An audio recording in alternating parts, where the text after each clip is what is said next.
महादेव। श्री शिवाय नमस्तुभ्यम। आप सब भी कमेंट में हर हर महादेव जरूर लिखिएगा। श्री कृष्ण गोविंद हरे मुरारी, हे नाथ नारायण वासुदेवा।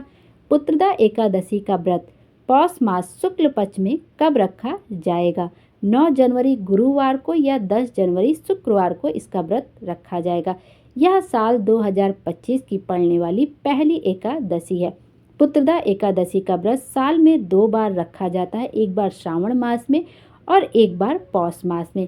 इस बार पौष मास शुक्ल पक्ष में जो पड़ने वाली पुत्रदा एकादशी का व्रत 10 जनवरी दिन शुक्रवार को रखा जाएगा। इस एकादशी को बैकुंठ एकादशी के नाम से भी जाना जाता है। हिंदू पंचांग के अनुसार साल 2025 की पहली बैकुंठ एकादशी यानी पौष माह की एकादशी तिथि की शुरुआत गुरुवार को 9 जनवरी को दोपहर में 12:22 पर शुरू होगी इसकी तिथि, और अगले दिन इसका समापन शुक्रवार को 10 जनवरी को सुबह 10:19 पर होगा।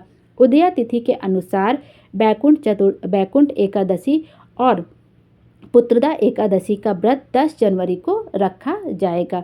हिंदू कैलेंडर के अनुसार वर्ष में कुल 24 एकादशी पड़ती है और सभी एकादशी का विशेष महत्व होता है। उसमें से जो पौष मास में पुत्रदा एकादशी का व्रत होता है वह संतान प्राप्ति के लिए बहुत ही अच्छा माना जाता है कि जिनको संतान की प्राप्ति नहीं हो रही हो, लंबे अरसे से संतान के लिए उनकी इच्छा है लेकिन उनको संतान की प्राप्ति नहीं हो रही है, तो वो भगवान विष्णु का एकादशी का पौष मास की पुत्रदा एकादशी का यदि वह व्रत रखते हैं तो उन्हें संतान की प्राप्ति अवश्य होती है। एकादशी के दिन भगवान विष्णु की पूजा करने से जीवन के सभी कष्ट दूर हो जाते हैं और पुण्य फलों की प्राप्ति होती है।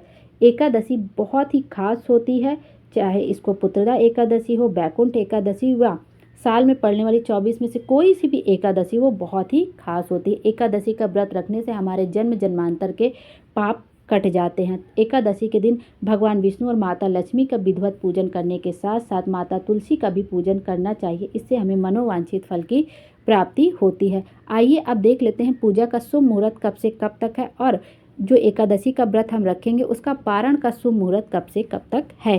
भगवान विष्णु की पूजा का जो शुभ मुहूर्त एकादशी के दिन है वो 10 जनवरी शुक्रवार को दोपहर में 12:13 से लेकर दोपहर में 12:15 तक रहेगा।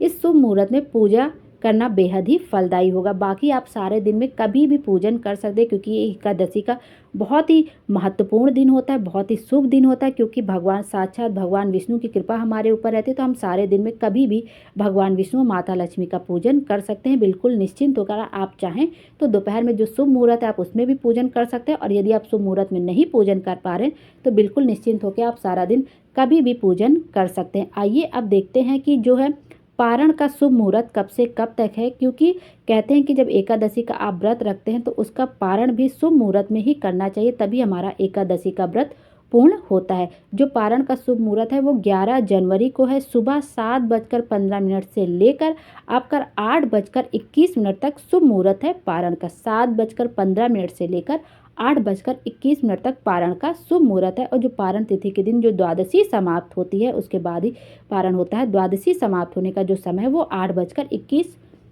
तक है। तो आप इन दोनों समय में से कभी भी 7:15 से लेकर 8:21 तक में आप कभी भी पारण कर सकते हैं। और इस दिन जो एक विशेष बात का ध्यान रखना चाहिए वो कि इस दिन भूल से भी तुलसी माता के पत्ते को नहीं तोड़ना चाहिए। इस बात का विशेष रूप से ध्यान रखना चाहिए। तुलसी माता का पूजन अवश्य करना चाहिए। यदि आप बहुत विधि विधान से पूजन नहीं कर रहे हैं एकादशी के दिन तुलसी माता का, तो कम से कम एक घी का दीपक अवश्य ही प्रज्वलित करना चाहिए एकादशी के दिन।